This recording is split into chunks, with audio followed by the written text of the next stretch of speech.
तो दोस्तों, ट्रंप ने ऐसा क्या कह दिया कि पाकिस्तान के प्रधानमंत्री शहबाज शरीफ के चेहरे का रंग उड़ गया? आखिर ट्रंप ने मोदी की तारीफ करते वक्त पीछे मुड़कर शहबाज शरीफ से क्या पूछा था, जिस पर पूरा हॉल हंस पड़ा?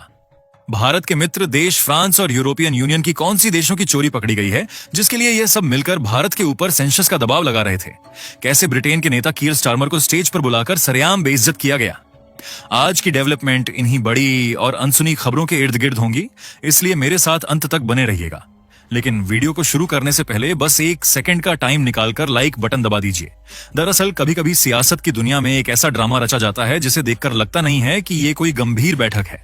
दोस्तों, सोचिए एक ऐसा इंटरनेशनल मंच जहां दुनिया के बड़े बड़े नेता इकट्ठा हों, लेकिन वो समिट कम और एक सर्कस ज्यादा लगे। एक ऐसा शो जिसका रिंगमास्टर एक ही था, डोनाल्ड ट्रंप। कल इजिप्ट के शर्म अल शेख में जो गाजा समिट हुआ, वो बिल्कुल ऐसा ही एक तमाशा था। एक ऐसा शो जिसका स्क्रिप्ट पहले से ही लिखा जा चुका था और भारत ने शायद इसे पहले ही भांप लिया था। यही वजह थी कि इस मंच पर प्रधानमंत्री मोदी नहीं दिखे। और अब जब इस पूरे ड्रामे पर से पर्दा उठा है तो साफ हो गया है कि पीएम मोदी का वहां न जाना कोई मिस्ड अपॉर्चुनिटी नहीं, बल्कि भारत का एक सोचा समझा मास्टर स्ट्रोक था। आज मेरे पास कुछ ऐसे वीडियो हैं जिन्हें देखकर आप हैरान रह जाएंगे। कैसे ब्रिटेन के नेता केयर स्टारमर को स्टेज पर बुलाकर सरेआम बेइज्जत किया गया। वो बेचारे बड़ी उम्मीदों से माइक पर कुछ बोलने आए, लेकिन ट्रंप ने उन्हें बिना कुछ कहे ही वापस भेज दिया। सोचिए, एक बड़े अंतरराष्ट्रीय मंच पर किसी देश के प्रधानमंत्री की जब सरेआम बेइज्जती होती है तो वो मंजर कैसा होता है? गाजा समिट में ब्रिटेन के प्रधानमंत्री केयर स्टारमर के साथ ठीक यही हुआ। ये किसी फिल्मी सीन से कम नहीं था। ट्रंप ने मंच से आवाज लगाई, यूके कहां है? पीछे खड़े स्टारमर ने जवाब दिया, आपके ठीक पीछे, हमेशा की तरह। ट्रंप ने उन्हें मंच पर तो बुला लिया। स्टारमर बड़ी उम्मीदों से आगे बढ़े कि शायद अब उन्हें बोलने का मौका मिलेगा, लेकिन इससे पहले कि वो एक शब्द भी कह पाते, ट्रंप ने उन्हें वापस जाने का इशारा कर दिया। ये देखकर कनाडा के नेता समेत कई लोग अपनी हंसी नहीं रोक पाए। बेचारे स्टारमर का चेहरा उतर गया और वो अपमान का घूंट पीकर रह गए। ये एक छोटी घटना नहीं है दोस्तों, ये दिखाता है कि कैसे अमेरिका के लिए ब्रिटेन जैसे पुराने दोस्तों की हैसियत भी अब बदल रही है। और ये मजाक सिर्फ ब्रिटेन तक ही सीमित नहीं था। जब यूएई के शेख मंसूर, जो मैनचेस्टर सिटी फुटबॉल क्लब के मालिक भी हैं, की बारी आई तो ट्रंप ने उनकी तरफ इशारा करते हुए कहा, बहुत सारा कैश, अनलिमिटेड कैश, मानो वो कोई देश के प्रतिनिधि नहीं बल्कि सिर्फ एक चलती फिरती तिजोरी हो। और जब पाकिस्तान के शहबाज शरीफ ने ट्रंप की तारीफ में कसीदों के पुल बांधने शुरू किए तो पीछे बैठी इटली की प्रधानमंत्री जॉर्जिया मेलोनी अपनी हंसी नहीं रोक पाई। लेकिन इन सब वीडियो से भी ज्यादा जरूरी सवाल यह है कि पीएम मोदी को ना भेजकर भारत ने दुनिया को क्या संदेश दिया है। ये कोई छोटी मोटी बात नहीं है दोस्तों, इसके पीछे एक बहुत गहरी रणनीति है। देखिए, भारत ने इस समिट में न तो पीएम मोदी को भेजा और न ही विदेश मंत्री डॉ जयशंकर को। उनकी जगह भेजा गया विदेश राज्य मंत्री श्री कीर्तिवर्धन सिंह को। इस पर कांग्रेस सांसद शशि थरूर ने सवाल भी उठाया कि क्या भारत ने एक बड़ा मौका गंवा दिया। लेकिन अब जब समिट की पूरी तस्वीरें सामने आ गई हैं तो यह साफ हो गया है कि यह कोई मौका नहीं बल्कि एक जाल था। ये भारत की समझदारी थी कि हमारे प्रधानमंत्री वहां नहीं गए। ऐसा लग रहा था मानो ये पूरा समिट सिर्फ इसलिए सजाया गया था ताकि डोनाल्ड ट्रंप दुनिया के सामने एक विक्ट्री लैप ले सकें। वो अपने वोटर्स को दिखाना चाहते थे कि देखो, मैं कितना महान हूं, दुनिया के 30 से ज्यादा बड़े बड़े नेता मेरे सामने सिर झुकाए खड़े हैं। और नेताओं के साथ हुआ भी कुछ ऐसा ही। केयर स्टारमर को जिस तरह बेइज्जत किया गया वो तो आपने देखा ही। और जॉर्डन के किंग जैसे नेता तो कहीं कोने में छुपे बैठे थे कि कहीं ट्रंप की नजर उन पर न पड़ जाए और उनकी भी बेइज्जती ना हो जाए। इस शो के असली स्टार थे पाकिस्तान के प्रधानमंत्री शहबाज शरीफ। ट्रंप जानते थे कि अगर किसी से अपनी झूठी तारीफ करवानी है तो शहबाज शरीफ से बेहतर कौन हो सकता है। और शरीफ ने निराश भी नहीं किया। उन्होंने जो चापलूसी की उसे सुनकर पीछे बैठी मेलोनी भी हैरान रह गईं। जरा सुनिए शरीफ ने क्या कहा। राष्ट्रपति ट्रंप शांति के असली मसीहा हैं। उन्होंने दिन रात मेहनत करके दुनिया को बचाया है। मैं आज फिर से इस महान राष्ट्रपति को नोबेल शांति पुरस्कार के लिए नॉमिनेट करता हूं। उन्होंने ट्रंप को 2 बार नोबेल शांति पुरस्कार के लिए नामांकित किया और दावा किया कि ट्रंप ने भारत पाकिस्तान युद्ध रोककर करोड़ों लोगों की जान बचाई है। यह सब सुनकर कोई भी समझदार इंसान अपनी हंसी नहीं रोक पाएगा। हद तो तब हो गई जब ट्रंप ने भारत पाकिस्तान का जिक्र करते हुए कहा, मैंने दोनों देशों के बीच जंग रुकवा दी, अब ये दोनों खुशी खुशी रहेंगे। फिर उन्होंने पीछे छुपे हुए शहबाज शरीफ की तरफ देखा और एक बच्चे की तरह पूछा, क्यों, मैं सही कह रहा हूं ना?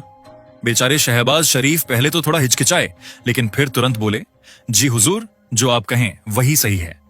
दोस्तों, अगर इस तरह के अपमानजनक समिट में हमारे प्रधानमंत्री या विदेश मंत्री जाते तो ये उनका नहीं बल्कि पूरे 140 करोड़ भारतीयों का अपमान होता। भारत ने वहां न जाकर अपनी इज्जत बचाई और साथ ही दुनिया को, खासकर ट्रंप को, 3 बहुत कड़े संदेश दिए। पहला और सबसे कड़ा संदेश, भारत अमेरिका का गुलाम नहीं है। ट्रंप भले ही पीएम मोदी को अपना दोस्त बताते रहें, लेकिन भारत ने साफ कर दिया कि हम आपके चुनावी प्रचार या विक्ट्री लैब का हिस्सा बनने नहीं आएंगे। वो 20 नेता जो आपके सामने झुकने आए हैं, उन्हें झुकने दीजिए, भारत उनमें से नहीं है। हम पार्टनर हो सकते हैं, लेकिन आपके पिछलग्गू नहीं। दूसरा संदेश, पाकिस्तान से दूरी, मतलब दूरी। भारत जानता था कि वहां शहबाज शरीफ होंगे और शायद आसिम मुनीर भी। ट्रंप जरूर एक ऑकवर्ड फोटो ऑप कराने की कोशिश करते, जिसमें पीएम मोदी और शहबाज शरीफ साथ खड़े होते।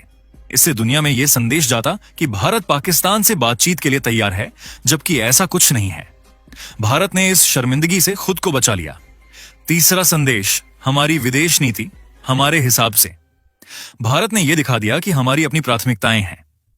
हम किसी के 2 दिन के नोटिस पर अपना सारा काम छोड़कर सिर्फ इसलिए हाजिर नहीं हो जाएंगे क्योंकि ट्रंप को अच्छा लगेगा। यह काम पाकिस्तान जैसे देशों को मुबारक हो, जिनके लिए शायद यही उनकी विदेश नीति है। भारत की एक स्वतंत्र और स्वाभिमानी विदेश नीति है। तो दोस्तों, जो लोग इसे मिस्ड अपॉर्चुनिटी कह रहे थे, वो अब समझ गए होंगे कि पीएम मोदी का वहां न जाना एक मास्टर स्ट्रोक था। ये भारत की बढ़ती ताकत और आत्मविश्वास को दिखाता है, जो किसी के दबाव में नहीं आता।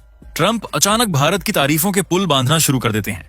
वो कहते हैं, भारत एक महान देश है जहां मेरे एक बहुत अच्छे दोस्त टॉप पर हैं और उन्होंने वाकई एक शानदार काम किया है।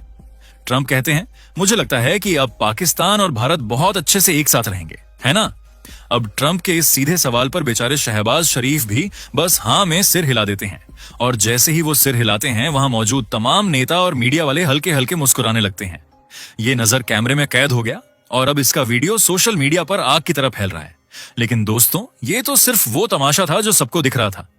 असली और सबसे बड़ा खेल तो पर्दे के पीछे चल रहा था, जिसमें इजरायल, तुर्की और मिस्र शामिल थे। इस समिट में इजरायल के प्रधानमंत्री बेंजामिन नेतन्याहू को भी बुलाया गया था, लेकिन वो आए नहीं। क्यों? वजह थे तुर्की के राष्ट्रपति एर्दोगान। एर्दोगान ने मिस्र के राष्ट्रपति अल सीसी को फोन करके कड़ा चेतावनी दी है, अगर नेतन्याहू का जहाज शर्म अल शेख में उतरा तो मेरा जहाज अंकारा के लिए वापस मुड़ जाएगा। यह कोई खोखली धमकी नहीं थी।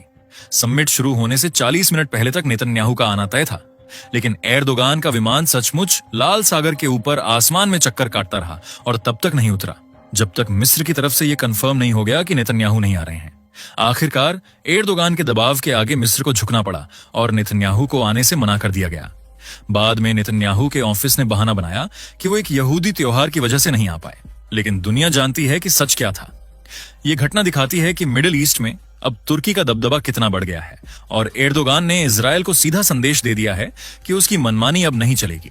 और इस पूरे ड्रामे के हीरो कौन थे? जाहिर है, डोनाल्ड ट्रंप। इन तमाम तनावों और सियासी खेल के बीच मेजबान मिस्र के राष्ट्रपति अब्दुल फताह अल सीसी ने डोनाल्ड ट्रंप को मिस्र का सर्वोच्च नागरिक सम्मान ऑर्डर ऑफ द नाइल देकर सम्मानित किया। अब आते हैं उस खबर पर जो यूरोप के दोहरे चरित्र को बेनकाब करती है।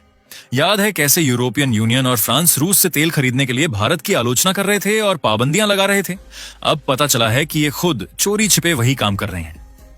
एक रिपोर्ट के मुताबिक ईयू के 7 देशों ने, जिनमें फ्रांस और नीदरलैंड सबसे आगे हैं, रूस से पहले से भी ज्यादा तेल और गैस खरीदना शुरू कर दिया है।